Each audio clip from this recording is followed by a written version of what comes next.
नागपुर में मीडिया से बातचीत के दौरान विधायक नाना पटोले ने चुनाव और गठबंधन की स्थिति पर अहम बयान दिया है। उम्मीदवारों के चयन से लेकर संजय राउत के बयानों तक पटोले ने हर मुद्दे पर अपनी बात रखी। नाना पटोले ने साफ किया कि आज दोपहर 3 बजे तक स्थिति पूरी स्पष्ट हो जाएगी। उन्होंने उद्धव ठाकरे की उम्मीदवारी पर कहा कि यह उनके दल का निजी निर्णय है। साथ ही पटोले ने संजय राउत पर प्रतिक्रिया देने से बचते हुए कहा कि गठबंधन में दरार नहीं आने देंगे। आइए एक नजर डालते हैं नाना पटोले के विस्तृत बयान पर। उद्धव ठाकरेजी त्याच्यामध्ये एक उमेदवार व्हावे हे आमचा आग्रह होता। त्यांच्या पक्षाने घेतला निर्णय।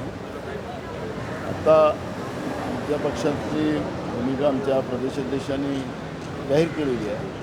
त्यामुळे आता कालही बोललो होतो की 3 वाजेपर्यंत थांबा, 30 तारखेपर्यंत थांबा आणि त्याच्यामध्ये खूप सारे पिक्चर आपल्याला पाहायला मिळणार आहे। त्यामुळे आज आता किती फॉर्म येतात त्याच्यावर या विधान परिषदेच्या निवडणुकीचं भवितव्य आहे। काँग्रेस उमेदवार देणार आहेत का या निवडणुकीमध्ये? आमच्या प्रदेशाध्यक्षांनी जाहीर केलेलं आहे, त्यामुळे देणार।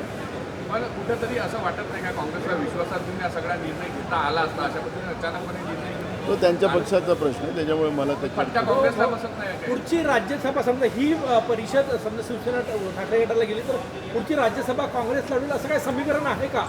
अजून तशी कुठलीही चर्चा झाली नाही, त्याच्यामुळे त्याच्यावरचं आत्ता काही बोलणं बरोबर नाही। एक दबाव गट आहे, एक स्ट्रॅटेजी घेऊन काँग्रेस 3 वाजेपर्यंत वेळ काढत आहे।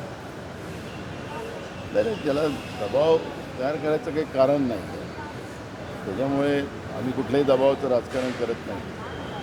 जसं शरद पवारांना राज्यसभेवर पाठवण्याचा निर्णय आम्ही सगळ्यांनी एकमताने घेतला, तसं उद्धव ठाकरे साहेबांनाही एकमताने विधान परिषदेमध्ये पाठवायचा निर्णय घेतला होता। त्यांच्या पक्षाने तो निर्णय घेतला तो त्यांच्यासाठी आहे। त्यामुळे आता जे काही फॉर्म भरण्याची प्रक्रिया आज लावलेली आहे, त्यामुळे जी काही प्रक्रिया आपल्याला पाहायला मिळेल ती 3 वाजेपर्यंत क्लिअर होईल। पुढचा राज्यसभा खासदारची निवडणूक काँग्रेस लढवणार आहे का? कारण की पहिली शरद पवार गटाला गेली। अजून कुठली स्ट्रॅटेजी नाही। जर तुम्ही काँग्रेसने जर उमेदवार दिला तर निवडून येण्याची काय स्ट्रॅटेजी असणार आहे? शरद पवार गट तुमच्यासोबत असणार आहे, काही बोलणं झालेला प्रकार? मी तुम्हाला तेच सांगत आहे की अजून आता फॉर्म भरण्याचा आजचा आखरी दिवस आहे। फॉर्म भरल्यानंतरच आपल्याला या स्ट्रॅटेजीबद्दलची भूमिका स्पष्ट करता येईल। उद्धव ठाकरे माघार का घेतली असावी असं वाटतं? रिमोट कंट्रोल म्हणूनच ते काम करतील, त्यांचं यापूर्वी त्यांच्या पक्षाचा निर्णय आहे, त्याच्यामुळे त्यांच्या पक्षात त्यांनी रिमोट कंट्रोल ठेवा आहे की नाही ठेवावं तो त्यांचा अधिकार आहे। त्याच्यामुळे मला उभाटाच्याबद्दलचं कुठलंही या ठिकाणी वक्तव्य करण्याचं कारण नाही। संजय राऊत हायकमांडचं काय म्हणणं आहे या सगळ्या पार्श्वभूमीवर? कारण विश्वासात न घेता हायकमांड या सगळ्या गोष्टीवर लक्ष ठेवू। संजय राऊत असे बोलले की राज्यसभेला शरद पवारांना पाठिंबा दिला, विधान परिषदेला तुम्ही उभाटाला पाठिंबा द्या, पुढच्या विधान परिषदेला काँग्रेसला पाठिंबा दिला जाईल, तर तो तुम्हाला मान्य आहे का? मी आज त्याच्यावर प्रतिक्रिया द्यायचं काय कारण नाही आहे। मी तुम्हाला मुद्दावून सांगतो की 3 वाजेपर्यंत जो आज फॉर्म भरायची वेळ आहे, त्याच्यानंतरच आपल्याला या सगळ्या भूमिकेला स्पष्ट करणार। काल विजय वडेट्टीवारांनी मुख्यमंत्र्यांची भेट घेतली, नेमकं काय होतं त्या भेटीमध्ये? आमदार आहेत, या सगळ्या घडामोडीनंतर भेट घेतली। मुख्यमंत्री आमदारांना भेटतात, तसे त्या आमदार म्हणून भेटले असतील त्यांच्या मतदारसंघाचं कामाचं काही राज्याच्या कामाचं। तुम्ही काल दिल्लीला जाऊन आले आणि मुख्यमंत्री भेटी घेतल्या, काय विषय काय?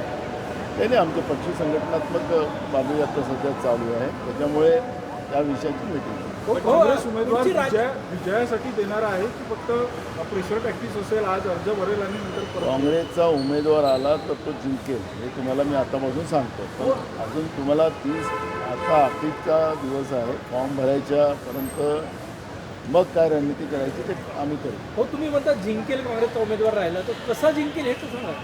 आमच्याकडे समीकरण आहे, मदत करणार आहे? हे बघा, विधान परिषदेमध्ये हे सगळे गुप्त मतदान आहे, त्यामुळे उमेदवार कसा जिंकवायचा तो काँग्रेसला माहिती आहे, आम्ही जिंकू। गुप्त मतदान आहे, कुठला पक्ष मदत करणार आहे अपार्ट फ्रॉम काँग्रेस? हे थोडं सांगता येतं याच्यावर।